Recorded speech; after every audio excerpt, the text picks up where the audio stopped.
नमस्कार। शोम रतोड़ी एनालिसिस में आपका स्वागत है। आज मेरे पॉडकास्ट के मेहमान हैं डॉक्टर विनोद कुमार, जो जेएनयू के स्कॉलर हैं और इंटरनेशनल पॉलिटिक्स और डिप्लोमेसी के छात्र रहे हैं। जेएनयू से उन्होंने मास्टर्स किया, एमफिल किया और अंतर्राष्ट्रीय संबंधों पर पीएचडी करी। इसके साथ ही मॉस्को स्टेट यूनिवर्सिटी में विजिटिंग फेलो और गेस्ट स्कॉलर के रूप में शोध कार्य किया। ये भूतपूर्व सोवियत यूनियन, जिसे यूएसएसआर कहते हैं, की राजनीति और विशेषकर जिसे यूरेशिया क्षेत्र कहते हैं, उसके एक्सपर्ट रहे हैं। ये उन चंद लोगों में हैं जिन्होंने यूएसएसआर का अध्ययन भी किया और उसी दौर में यूएसएसआर के यानी सोवियत यूनियन के विखंडन और उसके पश्चात रूस और यूरेशिया क्षेत्र की बदलती राजनीति के गवाह रहे हैं। अपने जीवन के लंबे समय तक वे वहीं रहे और पूरे क्षेत्र का भ्रमण किया। ज्योग्राफिकली ये हर एक जहां आपने नाम सुनते होंगे, उन सब जगह ये रह चुके हैं। उन्होंने भ्रमण किया और एक एक घटना के गवाह रहे। इस दौरान जो कुछ भी हुआ उसके ये गवाह रहे हैं। राजनीति के विभिन्न मुद्दों पर, अंतर्राष्ट्रीय राजनीति के विभिन्न मुद्दों पर अनेक पत्रिकाओं में उनके लेखन के साथ ही साथ वे समय समय पर राष्ट्रीय और अंतर्राष्ट्रीय सम्मेलनों में शिरकत करते रहे। इसके अलावा साहित्य में भी इनकी रुचि है और एक अच्छे स्तरीय कवि हैं। इंग्लिश में वो कविता करते हैं और बहुत अच्छे अनुवादक हैं। उन्होंने कई लोगों के अनुवाद किए हैं अलग भाषाओं से, हिंदी से जो है इंग्लिश में या इंग्लिश से हिंदी में। इसके अलावा एक और खूबी है जिसे वो बताना नहीं चाहते हैं। ये एक बहुत अच्छे ज्योतिष है। अगर पूरे उसमें कोई अगर वो है तो भारत की बात मैं कर रहा हूँ। जन्मपत्तियां इतनी बेहतरी से देखते हैं कि कोई मुकाबला नहीं है। तो अब हम बात करते हैं, मुद्दों पर आते हैं जो आज का मुद्दा है। आज जब ट्रंप की टैरिफ नीति से पूरी दुनिया में उथल पुथल मची है, तब भारत के संबंध में रूस भी एक महत्वपूर्ण फैक्टर है। तब एक सही विश्लेषण के लिए डॉक्टर विनोद कुमार से बेहतर कोई विश्लेषक नहीं हो सकता और मेरे विशेष अनुरोध पर वे इस पॉडकास्ट पर भाग लेने के लिए सहमत हुए। आइए कार्यक्रम को आगे बढ़ाएं। जी नमस्कार, दर्शकों को भी नमस्कार और आपको भी बहुत बहुत धन्यवाद कि आज जहां अंतर्राष्ट्रीय राजनीति इसके बड़े नाजुक दौर पे पहुंच चुकी है और आज न सिर्फ अंतर्राष्ट्रीय राजनीति, ये राजनीति भिन्न भिन्न देशों की जो आर्थिकी और उनकी जो रणनीति है उसको भी प्रभावित कर रही है। ऐसे मौके पे आपने मुझे बातचीत के लिए बुलाया, मैं आपका आभार प्रकट करता हूँ। तो शुरू करें। डॉक्टर साहब, आप आज जो दुनिया में जो कुछ ट्रंप ने उथल पुथल मचाई हुई है, उसमें भारत भी एक महत्वपूर्ण किरदार है। क्या कारण है कि अपने पिछले कार्यकाल में ट्रंप मोदी जी का बड़ा घना घना दोस्त हुआ करता था और आज वो मोदी जी को अपना दुश्मन नंबर 1 मानता है? थोड़ा इस पर प्रकाश डालिएगा। ये काफी अहम सवाल है, लेकिन जैसे आजकल आपने ट्रंप का व्यवहार देखा होगा, तो ये हम तो नहीं कह सकते हैं कि मोदी उनका बहुत बड़ा दुश्मन हो रखा है। लेकिन यदि हम ट्रंप के पहले कार्यकाल को देखें और उस कार्यकाल में उनके भारत के प्रति क्या नीति थी, तो हम पाएंगे उस समय ट्रंप की प्रायोरिटीज कुछ और थी। उस समय उन्हें भारत के साथ ट्रेड बढ़ाना था और सबसे महत्वपूर्ण बात यह थी कि ट्रंप के एजेंडे में चीन को आगे बढ़ने से रोकने के लिए हर वो प्रयास कर रहा था। इसके लिए चीन को घेरने के लिए एशिया पैसिफिक में उसे भारत की सबसे महत्वपूर्ण पार्टनर के रूप में भारत की जरूरत थी। तो उस समय ट्रंप का मेन एजेंडा ये था। अब आप ये दूसरे वाले टर्म में देखें ट्रंप के, आज ट्रंप की इस दूसरे टर्म में प्रायोरिटीज दूसरी हैं। और प्रायोरिटीज दूसरी क्या है, इतना तो ट्रंप ने रियलाइज कर लिया कि चीन को आगे बढ़ने से रोकना असंभव है। इसलिए इस समय ट्रंप का नारा है कि मेक अमेरिका ग्रेट अगेन, मागा जिसे कहते हैं, जिसे मागा कहा जाता है। जी हाँ, जी हाँ। तो अब क्योंकि ये इस समय उसका उद्देश्य, तो ट्रंप क्या कर रहे हैं कि ये जो आर्थिक नीति है, भू राजनीति को प्रभावित करने के लिए अपने आर्थिक नीति को उन्होंने एक हथियार बना दिया है। अब आई बात कि मोदी क्यों ट्रंप के सबसे बड़े दुश्मन बन गए। आपको याद होगा कि इस इलेक्शन के दौरान भारत में हवन यज्ञ उनकी जीत के लिए हुए थे और ट्रंप उस समय शुरुआत में इलेक्शन के दौरान, लेकिन आज हुआ क्या? हुआ ये कि ट्रंप पे अमेरिका को, न खाली अमेरिका को ग्रेट बनाने का उसे कहें भूत सवार है, लेकिन अपने को भी एक इस सदी का बहुत ही महान व्यक्ति बनाने का भूत सवार है। जो नोबेल प्राइज की बात जो कर रहे हैं, नोबेल प्राइज, और वो जीतता किसी भी है। हालत में हाँ। अपने को शांति दूत सिद्ध करना चाहते हैं। बल्कि कल की आपने न्यूज देखी होगी, रातों रात आर्मेनिया और अजरबैजान हाँ। उन दोनों का भी बैठा गया कि जी मैंने यहाँ पे शांति घोषित कर दी है। तो अभी जो पहलगाम के बाद की घटना जो हमारे पाकिस्तान के साथ हुई, तो उसके बाद ट्रंप लगातार कि मैं आया और मेरी वजह से, और उन्होंने उस समय व्यापार की बातें की कि ट्रेड जो है, ट्रेड का मैंने हवाला दिया, इसलिए दोनों पार्टियां, और मैंने वहां पे शांति ला दी। तो उनके बार बार बोलने के बावजूद भी भारत सरकार ये नहीं कह रही है कि हाँ जी ट्रंप ने ये लड़ाई रुकवाई, और इसलिए उन्हें एक किस्म का इरिटेशन, ईगो प्रॉब्लम भी हो हाँ गया। वो ईगो प्रॉब्लम तो है ही, उसे उन्हें एक इरिटेशन जैसा हो गया। तो मैं ये नहीं कह सकता, और कोई जरूरी नहीं है अभी आगे के क्या रणनीतियां चलेंगी, कब जो अभी सबसे बड़े दुश्मन है वो फिर उनके सबसे बड़े दोस्त हो जाएंगे। लेकिन मूल कारण ये है कि अभी उन्हें, अमेरिका को तो खैर वो ग्रेट जैसे बनाएंगे, उन्हें अपने को एक बहुत बड़े शांति दूत के रूप में स्थापित करना है। अब उन्हें लग रहा है कि भारत इसके लिए मतलब उन्हें कोई सपोर्ट नहीं कर रहा है। अच्छा, एक चीज बताइए। जी हाँ, जी हाँ। अगर आपको याद होगा पिछली बार और इस दौर से कुछ पहले तक जो है, इनका पुतिन जो है, पुतिन को ट्रंप अपना दोस्त बताता था। कई बार उसने ऐसे बयान दिए कि पुतिन मेरा बड़ा अच्छा दोस्त है, और क्योंकि एक ये भी है कि दोनों बराबरी के नेता हैं। वर्ल्ड के अगर दो ध्रुव है तो एक ध्रुव उसमें है। हालांकि अब तीसरे ध्रुव के रूप में चीन भी उभर रहा है, और चौथे ध्रुव के रूप में मुझे लग रहा है आगे आने वाले समय भारत उभरेगा। तो जिस पुतिन को वो अपना दोस्त बताता था, उसका वो दुश्मन नंबर 2 हो गया है। ये क्या मानसिकता बताता है? ये भी यदि आप देखें तो पुतिन के साथ भी वही कहानी, इनफैक्ट पुतिन की कहानी भारत के साथ रिपीट हो रही है। रिलेटेड हाँ, दोनों। यदि आपको ध्यान होगा, जैसे ही ये ट्रंप उसमें आए, सत्ता में आए, इस दौरान विटमैन जो उनके संदेश वाहक है, पता नहीं कितने मॉस्को की विजिट कर चुके हैं, उनके साथ मीटिंग हो चुकी चल रही है। हाँ। और उस दौरान के विश्लेषण यदि आपने देखे होंगे तो ये माना गया कि ट्रंप का जो शक्तिशाली लोग हैं, शक्तिशाली राष्ट्र, उनके प्रति एक आकर्षण है, और वो ये मान के चला कि ये सब हम मिलके अपने हिसाब से एक व्यवस्था कायम करेंगे। इसे एक डर और प्रेम का रूप नहीं दिया सकता कि डर भी है प्रेम भी है। हाँ, मतलब या डर के वजह से ये प्रेम है, उसे डर कहें या उनकी अपनी जो लॉन्ग टर्म की रणनीतिक जो व्यवस्था स्थापित करने की जो वो सोचते हैं, उसी की कड़ियां ये उनका व्यवहार है। अब आपने देखा होगा यहाँ भी वही फैक्टर है। उन्होंने कहा कि मैं इतने दिन में वो यूक्रेन और उसका युद्ध में विराम करवा दूंगा, और पुतिन मेरे अच्छे दोस्त हैं, और लेकिन हुआ उल्टा। पुतिन लगातार उस पे आक्रमण किए जा रहे हैं। अब पुतिन का और थोड़ा भारत का ये है कि पुतिन के पीछे तो 3.5 साल से और कब से सैंक्शन लगाया हुआ है, लेकिन पुतिन ने उनकी सब रणनीतियां ध्वस्त की हैं।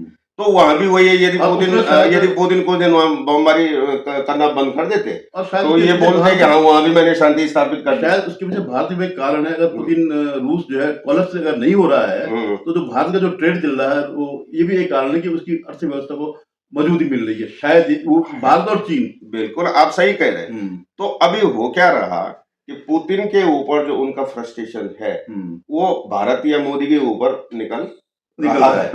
अब उन्होंने इस समय कहा कि यूक्रेन और जो रूस का जो लड़ाई है, उसको आगे चलाने में भारत एक बहुत बड़ा फैक्टर है, क्योंकि भारत इनसे तेल ले रहा है, जिससे ये उस वार को बढ़ाने के लिए मतलब वित्तीय सहायता मिल रही है। लेकिन चीन भी तो ले रहा है। देखिए चीन का मुद्दा ऐसा है, अभी चीन को 90 डेज की वो दी हुई एक्सटेंशन दे रखा है। फिर पुतिन ये मान चुके हैं, फिर भी एक अंतर तो है कि चीन के प्रति उनका दृष्टिकोण दूसरा है, भारत के प्रति उनका दृष्टिकोण दूसरा है। हो सकता अभी 90 डेज का वहां दे रखा है, वो एक वार्निंग है जो इंडिया को उन्होंने पिकअप किया। ये रशिया और चाइना के लिए एक वार्निंग के तौर पे उन्होंने ये सब कुछ किया है। अब अगर हम वर्तमान में आए हम्म, तो ट्रंप ने रूस से व्यापार को लेकर सबसे ज्यादा टैरिफ भारत पर लगाया, जी हाँ। जबकि वो और जो यूरोपियन कंट्रीज हैं वे खुद रूस से व्यापार कर रहे हैं। हम्म, और इस बात को हमारे विदेश मंत्री एस जयशंकर ने इसका जब खुलासा किया हम्म, तो बड़ी बौखलाहट हो गई। एक पत्रकार ने पूछा भी कि आप तो खुद व्यापार करते हो, तो उसने कहा नहीं नहीं मुझे पता नहीं होगा, मैं पता करूंगा। तो ये इस व्यवहार और रणनीति के पीछे क्या लगता है? खुद भी तो व्यापार कर रहा है।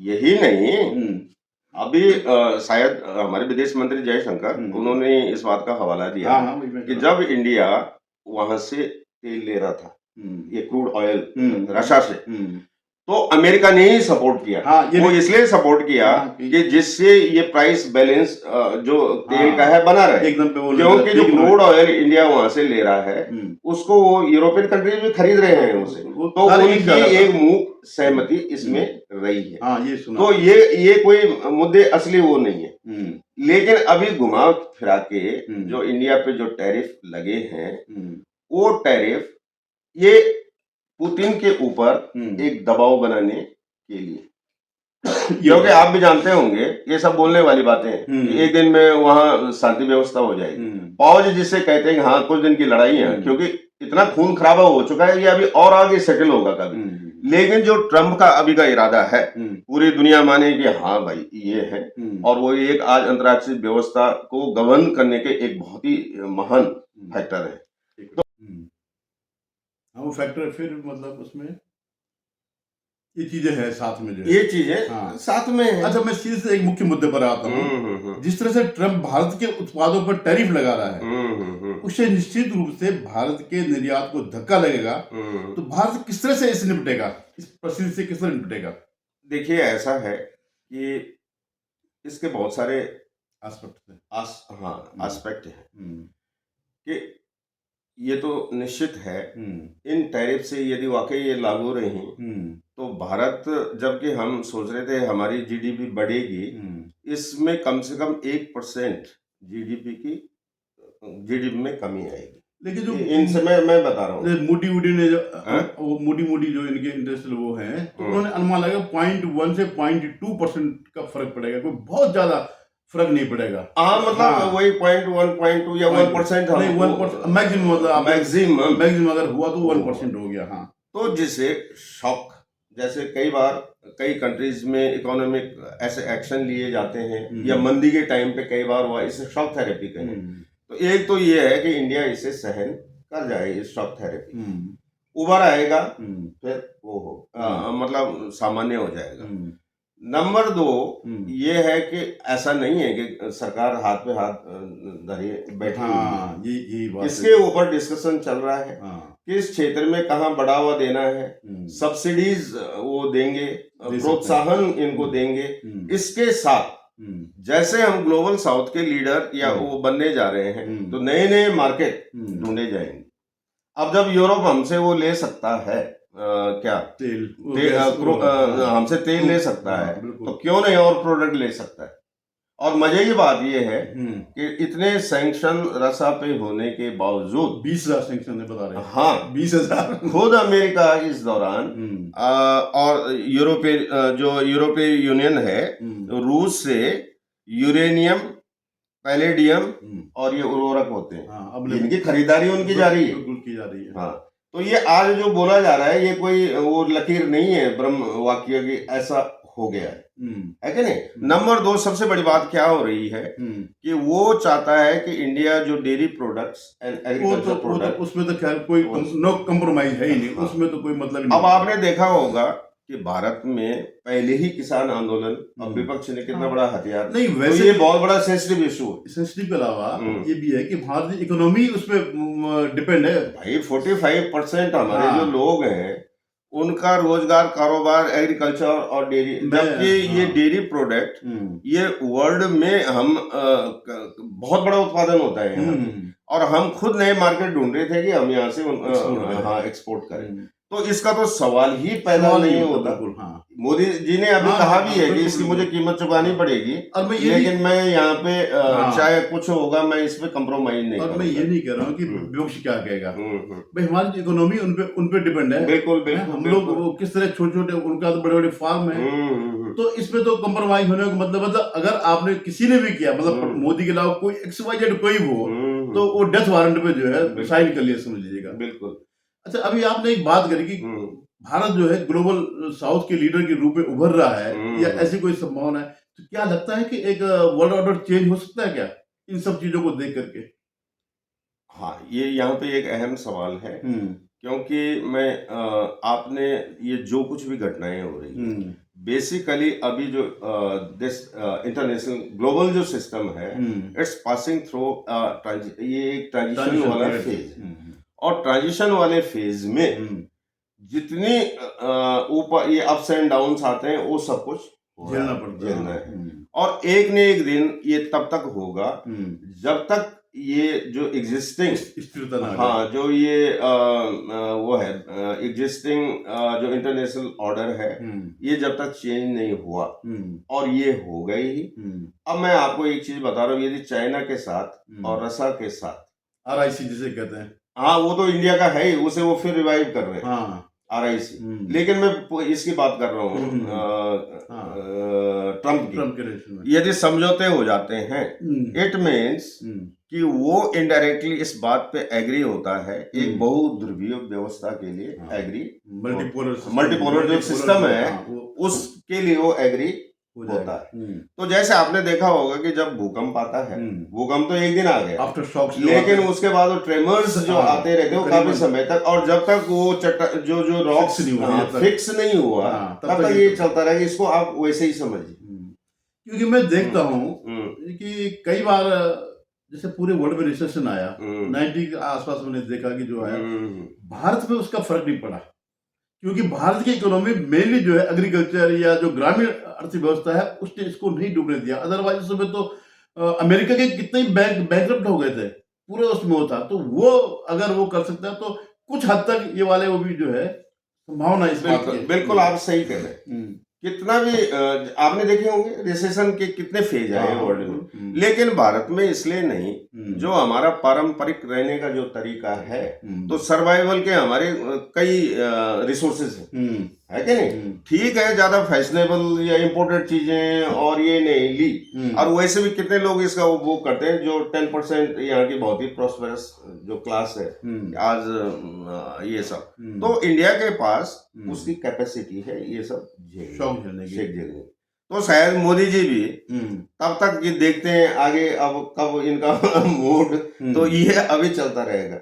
अच्छा, अभी एक लेटेस्ट एक डेवलपमेंट हुआ, मतलब एक चल रही वार्ता कि वो पुतिन और ट्रम्प की अलास्का में बात हो रही है, उसको लेकर के, यूक्रेन को लेकर के, और जो खबरें आ रही है, मतलब ऑफिशियल खबरें, ऐसी नहीं है कि वो है कि उससे जेलेंस्की बितका हुआ है, वो कह रहे साहब वो जमीन स्वाप करेंगे और इस युद्ध को खत्म करेंगे। तो क्योंकि मैं जो महसूस कर रहा हूँ कि इतना समय हो गया, 2.5 साल करीबन हो गया, पूरा नाटो, पूरा अमेरिका रूस को वो नहीं कर पाया, तो उनको लगता है रूस और आगे कब्जे करता रहा है, तो उनको लगता है कि अब शांति होनी चाहिए। ये जो जिद है कि इसको नाटो में हम करेंगे, तो ये जो वार्ता जो होने जा रही है, फिर जेलेंस्की का इसमें क्या रोल रहेगा? देखिए, ऐसा है, जेलेंस्की का प्रवेश यूक्रेन की राजनीति में, वो कोई वहां का ना उसका बैकग्राउंड, पॉलिटिकल बैकग्राउंड रहा, वो एक हास्य टीवी का हास्य कलाकार था, और उसको प्रमोट भी अमेरिका या वेस्टर्न जो लॉबी है, उन्होंने उसे प्रमोट किया। तो उसके पास तो कोई रास्ते हैं ही नहीं, वो उन्हीं की दया पे, चाहे वो कितना भी वो डायलॉग मारता हो, टी शर्ट पहन के, और वो भी उसकी छवि इन्होंने ही बनाई, जैसे कॉबॉय की छवि नहीं होती, जैसे राहुल गांधी की है। हाँ, मतलब जैसे राहुल गांधी का कि तुम अचानक देखा कि वो हाथा की शर्ट और दाढ़ी, ये दुनिया में पप्पू ढूंढते रहते हैं। हाँ, ये उनका एक बहुत बड़ा मोहरा है। अब आपने यदि देखा होगा कि अलास्का में जो मीटिंग हो रही है, तो अलास्का में जो मीटिंग हो रही है, तो जब शुरुआत में इसने ऑर्डर दे दिया था ट्रम्प ने कि भाई वहाँ अब हम विड्रॉ कर रहे हैं सपोर्ट करने के लिए यूक्रेन को, वो लड़ाई जो हो रही थी, और तो उस समय ये भी अंदाजे लगाए जा रहे थे कि शायद पुतिन ये सिग्नल है कि भाई जब पीस कोई डील होगी, उससे पहले जो तुम्हारे लक्ष्य हैं वो तुम हासिल कर लो। लेकिन उसका भी ईगो है ट्रम्प का। तो वो, लेकिन ये लगातार हमले किए जा रहा है। हाँ। तो उसका एक होता है, एक तो कंप्लीट वार खत्म और एक पॉज। तो इसने कहीं पॉज भी नहीं लिया, तो इसलिए उसको थोड़ा चिढ़ हो रखी है। और आपने आज देखा होगा कि ट्रम्प का जो एनवाई है वो तो पहले ही ये सब अलास्का में जो मीटिंग हो रही है उससे पहले उनके स्टेटमेंट और दोनों के स्टेटमेंट आ चुके हैं। रूस की साइड से बोल दिया गया है कि इसने बोला है कुछ स्वैपिंग होगी, मतलब यहाँ से हाँ। तो यूक्रेन की तरफ से तो कह दिया कि हम अपने कॉन्स्टिट्यूशन का कहीं वायलेशन नहीं करेंगे और हम अपनी जमीन किसी को गिफ्ट नहीं करेंगे। इधर रशिया ने तो कह दिया है कि भाई हम कहीं भी वो छोड़ने को तैयार, अपना वो हक जो है वो लेंगे। तो दोनों तरफ से ये स्टेटमेंट आ गए। तो यदि दोनों तरफ से स्टेटमेंट आ गए तो एक लेमैन के हिसाब से यदि हम देखें तो तब तो उस मीटिंग का कोई मतलब ही नहीं। लेकिन डिप्लोमेटिकली दोनों को अपने देश के सामने या दुनिया के सामने बोलने के लिए कुछ ना कुछ बोलना पड़ता है। अब मुझे तो ये लगता है कि यदि ये पीस डील ऐसे हो सकती है कि भाई रूस ने जहां तक ऑक्युपाई कर लिया है, उसकी सेनाएं जहां पे है वहां वो सीज फायर करे और अब वो अटैक ना करे, सब बंद हो जाए। अब आपने देखा होगा ये